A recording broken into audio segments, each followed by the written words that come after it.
Well, over the last several growing seasons, we have been hearing more and more about tar spot and some of the issues that it brings to farmers' cornfields across much of the U.S. Here to give us an update on tar spot spreading and things we can do to try and combat the disease. She is National Agronomist for AgroLiquid. Stephanie Zelenko is with us here today on the show. Stephanie, it's good to talk with you again. Hope all is well. All is well. I'm glad to be here. Well, let's just start in general. As I kind of alluded to, tar spot has been spreading for several years across the U.S. What are we seeing in terms of tar spot so far this growing season? What have you heard in general, Stephanie? So what I've been hearing is it's coming in earlier in some parts of the country than they normally would expect. Typically we think of that in those reproductive stages, usually July. And some people got it as early as June. So there have been confirmed cases, through the Corn Belt growing area.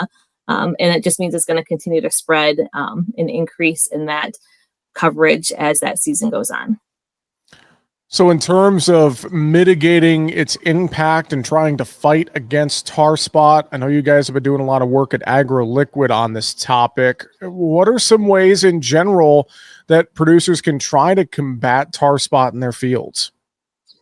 Well, the approach that we take is we're not a fungicide company. So we're not going to go in from that preventative or curative side from the fungicide aspect, but we are coming from the plant health aspect. So we know that having a healthy plant is going to help it withstand any disease that comes in. No different than the human body.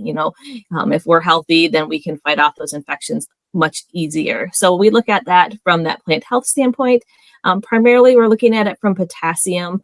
We know if we have good potassium levels in the plant, that helps with the plant strength, standability, lodging, and all that just helps those cells be stronger to resist any of those diseases that may set in.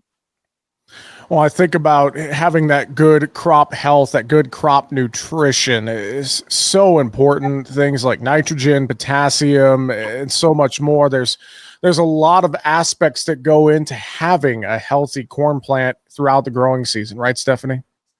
There is, and that starts early on in the season. We want to make sure we have a soil test and get, that plant off to a good start. But, now most of the country's in that reproductive stage and it's not too late to make some adjustments. So if you think you are lacking on some nutrients, there's still time to go out with a foliar application to help provide some potassium or some of those micros or nitrogen in there.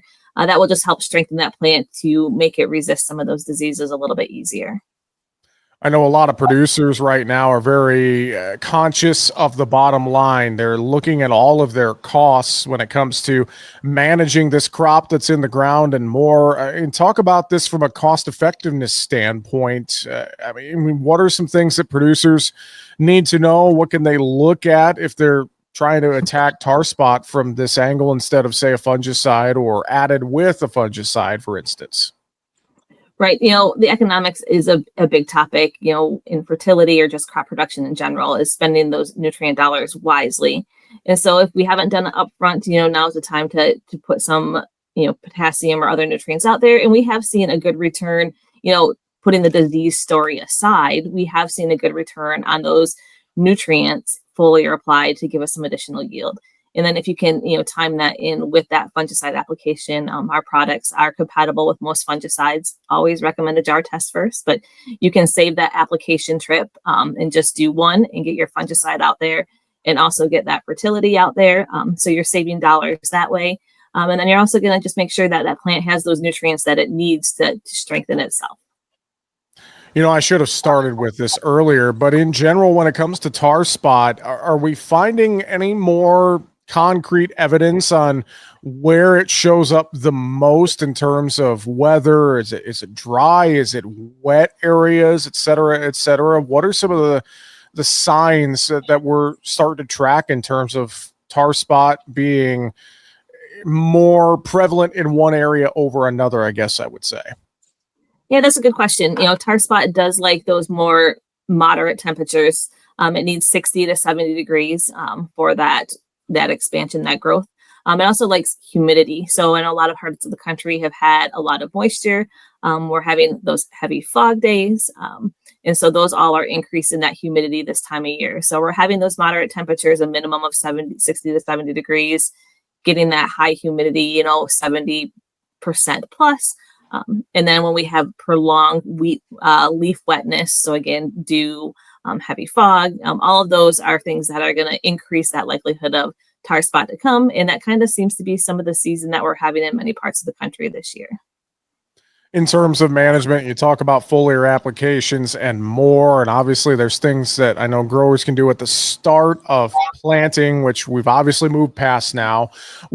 Anything in general that producers can think about year in and year out as we move forward? Because it just honestly doesn't seem like tar spot's going anywhere anytime soon. Stephanie. Yeah, I don't think it's going anywhere. I don't think it will be, heavy every year on every acre. So the best thing is to get out and scout your field. So plan for it, maybe build that as an option into your budget, but don't spend those dollars if you don't need to. So go out and scout your fields, walk them far enough to know, and know that timing. There comes a point in that corn life cycle, once we get brown silk, beyond that, if tar spot starts to come in heavy there, really a fungicide application isn't going to be beneficial. So, scout and know those timings to make sure that you're, spending that fungicide dollar correctly.